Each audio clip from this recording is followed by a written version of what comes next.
Hello, you are welcome to New Focused Approach to Mathematics Basic 9. This is the revised edition, and in this video, we are continuing the series of vectors. This one, we are going to look at triangular law of vectors. Triangular laws of vectors. Now, before we understand triangular laws of vectors, I want us to use GeoGebra to demonstrate something. Now, I want you to observe this triangle or this series of vectors. We have vector AB, which is called U, vector BC, which is called V, and vector AC or CA, which is called W. Now, each of these vectors have been listed here. The U is 3, 3, the V is 3, negative 4, and W is negative 6, 1. Now, because these vectors come together to close or to form a loop or to do a complete loop, when we add vector A, B to vector B, C to vector C, A, then it means we come back to the original position where we started. In that case, when we add all the vectors, it should be equal to 0 because I'm at a point A traveling to point B. Then I travel to point C. Then I come back to point A. That means I've come back to the original position. So my direction has gone all around back to the original position. So when I add all the directions I've taken and the magnitude, everything, it must come back to 0. Okay, and that is true from here because if I add the vectors based on our previous lesson on addition of vectors, adding vectors, we add the x component and the y component. So 3 plus 3 here will give me 6. 6 plus negative 6 will give me 0. Then the y part to 3 plus negative 4 is negative 1. Negative 1 plus 1 is 0. I can change this vector and form the form like this, okay, and get different values. And let's see again, 8 plus negative 2 will give us 6. 6 plus negative 6 will give us 0. 4 plus negative 6 will give us negative 2. Negative 2 plus this will give us 0. It means that anytime you add vectors all around and come back to the original, you always add up to give you 0. And look at the direction A, B, look at the A, B direction, then B, C, and then C, D. You see that? Let's try another example and see. Now look at these vectors too. This one forms a quadrilateral. So A, B, look at direction of A to B, then from B to C, then C to D, then D to A. They flow in the same direction and they'll come back to the original position. Let's call it A. Again, when we add all these vectors and come back to the original position, they must add up to give you 0. And again, if I add 3 plus 3 here, you can see it's 6. 6 plus negative 4 will give you negative 6 plus negative 4 will give you 2, and then 2 plus negative 2 will give you 0. Look at the y component. 2 plus negative 3 will give us negative 1. Negative 1 plus negative 3 will give us negative 4. Then negative 4 plus 4 will give us 0.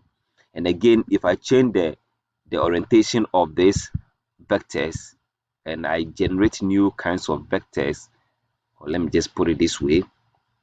And again, you can see that vector U is 6, 1. So 6 plus 0 here will give us 6, plus negative 9 will give us negative 3. Negative 3 plus 3 will give us 0.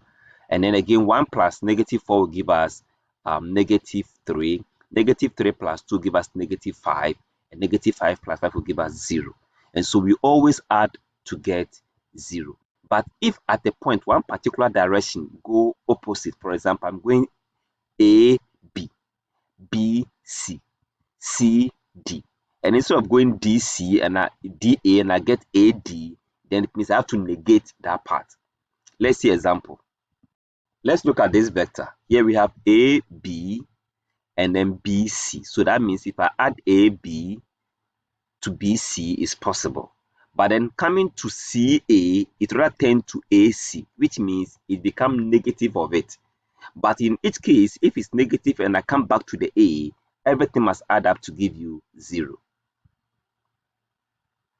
So you can see that if I add the 9, okay, the vector 9, 9, 4, if I add it to plus negative 2, negative 5, plus negative of, because instead of the C, A going to, instead of the CA becoming CA, it rather became AC. So I'll negate that one as 7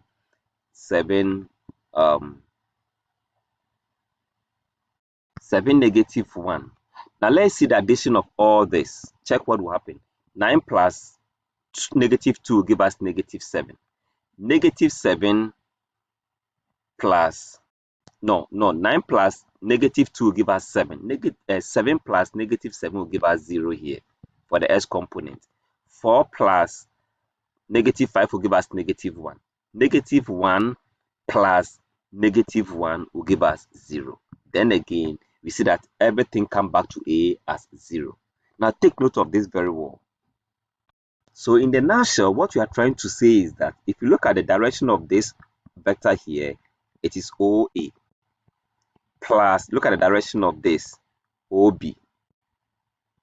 Plus, look at the direction of this one, it rather is OB instead of BO. So it will be negative of OB. All should give us 0 per what we've studied. Okay, oh sorry, this one should be AB rather. This is AB, sorry. Okay, all should give us 0. If I try to make AB the subject, look at what will happen. If I move this one to the other side, it becomes 0, sorry, OB, positive OB, then this one cross the equal sign to become OB. So this is what we call the law of addition of triangles. Anytime you add all vectors together in a triangular form, it will end up giving you 0. So the two vectors that are flowing the same direction will be addition, whilst the one that flows opposite becomes subtraction, which is the resultant of the two vectors. And so we are going to say that if I have vector A, B, okay, it can be written as vector OB minus vector OA. And that must be true because it must fulfill the triangular law of addition of vectors. Now, based on this concept, if you are given a question like this, the vertices of a triangle P, Q, and R are given below, are given as this and that. And we want to express PQ as a column vector. Per what you've done, that means PQ can be resolved as OQ minus OP. Okay, and OQ, because Q is a point, when you make it a vector, it becomes OQ, which can be written as 7, 5 minus P, which is 1, negative 3. When I simplify this, I'm going to have it as 7 minus 1 is 6, whilst 5 minus negative 3 will give us 8. So then the vector PQ can be written as this. Again, vector QR can be expressed as OR minus OQ.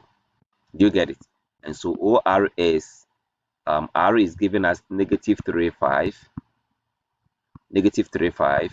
minus OQ, Q is 7, 5.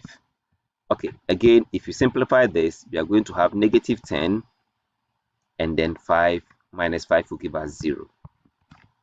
I'm sure you can try working out for this one, and you get your answer. Now, this is quite complex.